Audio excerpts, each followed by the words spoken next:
Call me PK Long, not my real name. May sikreto kasi kami ng lobby ko.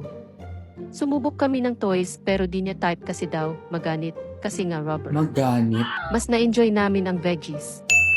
May code na kami pag mag-aaya na siya, kasi mag-PM ako or siya ng torta niya. Alam ko na pag ganun eh. Ang tanong ko po admin, Work. I'm not pag judging. nagamit na ang veggie, kung gumamit naman kami ng trust, tapos sinugasan naman, pwede pa din ba yun isama sa ilulutong ulam?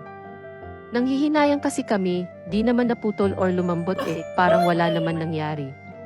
Nakakahinayang kasi magtapon ng foods. I mean, totoo naman. Salamat sa sasagot. Okay, babe. PS, malinis naman po ang pinaggamitan.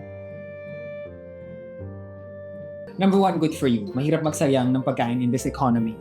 Number 2, yes, isama niyo sa luto kasi I'm sure mas flavorful.